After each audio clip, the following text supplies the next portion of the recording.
आज सर्वप्रथम राजमाता अहिल्याबाई होलकर जी के चरणों में श्रद्धार्पण अर्पित करते हुए बड़े भाई जो कि हमारे बीच न रहते हुए भी आज हमारे बीच बने हुए जिनका नाम बना है उमेश पाल जी के चरणों में श्रद्धा सुमन अर्पित करते हुए शेर इलाहाबाद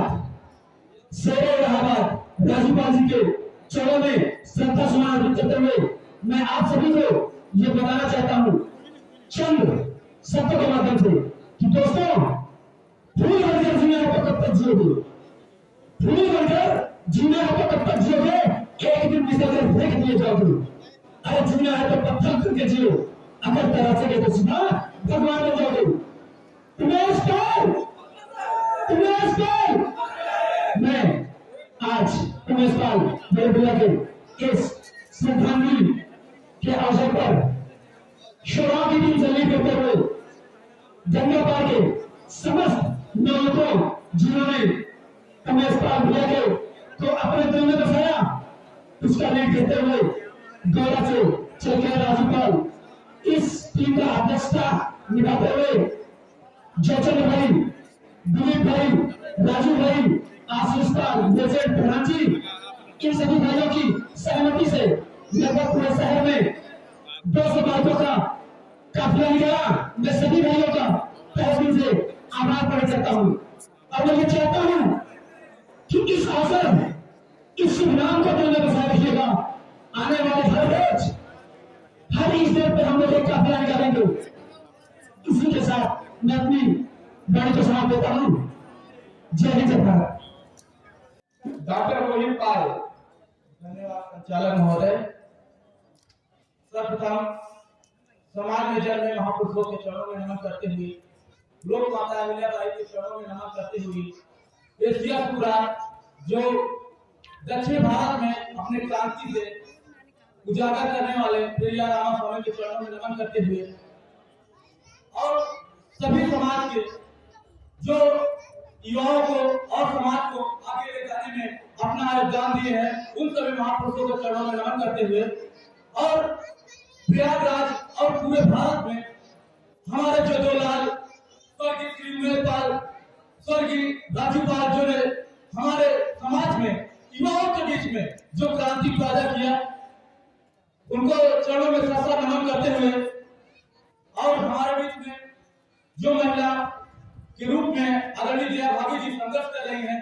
कहते हैं जिस कौम की महिला शिक्षित होती है और जिस देश की महिला शिक्षित होती है वह देश किसी का गुलाम नहीं होता। साथियों, एक बार जोरदार ताली से स्वागत किया जाए।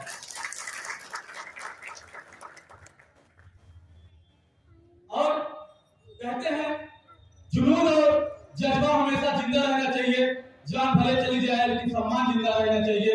ये हमारे समाज के दो लाल है। जोरदार ताली से स्वागत।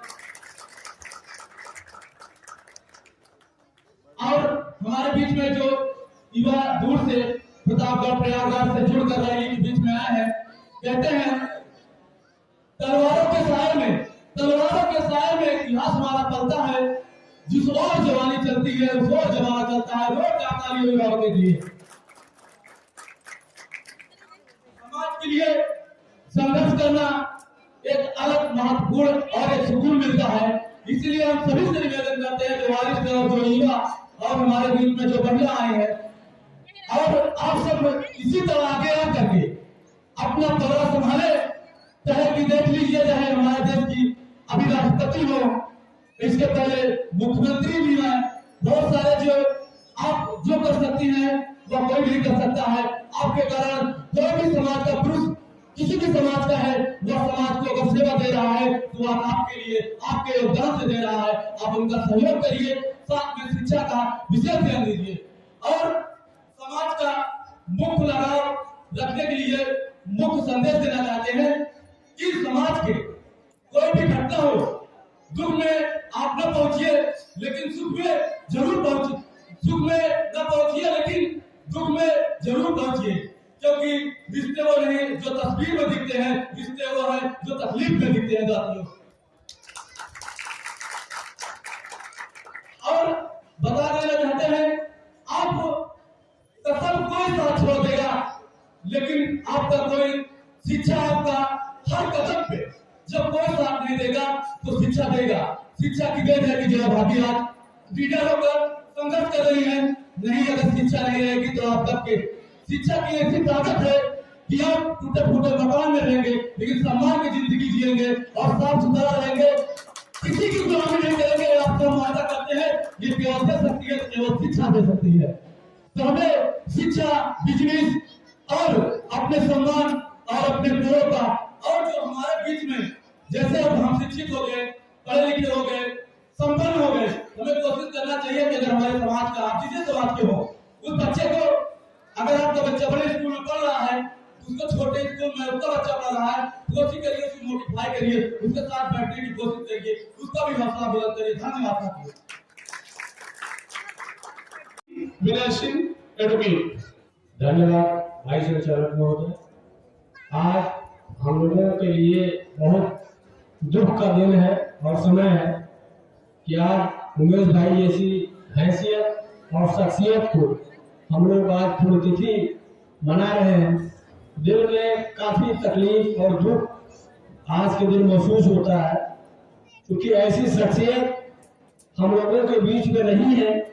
इतने कम उम्र में चला जाना हम लोगों के लिए बहुत ही कष्टकारी और दुखदायी समय है।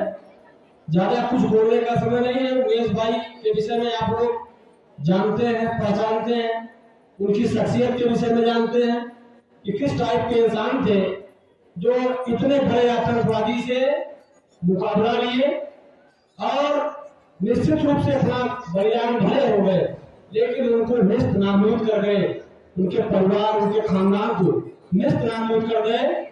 ऐसे अपने मित्र उमेश भाई, उमेश पाल जी को श्रद्धांजलि आज अवसर पर श्रद्धा सुमन अर्पित करते हैं और भगवान से निवेदन करते हैं, प्रार्थना करते हैं कि जहाँ भी जिस रूप पे वो हो, भगवान उनकी मदद करे और उनके परिवार वालों को निश्चित रूप से वो जहाँ भी होंगे इस संसार में, जिस भी रूप में होंगे, निश्चित रूप से अपने परिवार को बल देते रहेंगे और हम लोगों को भी बल देते हैं।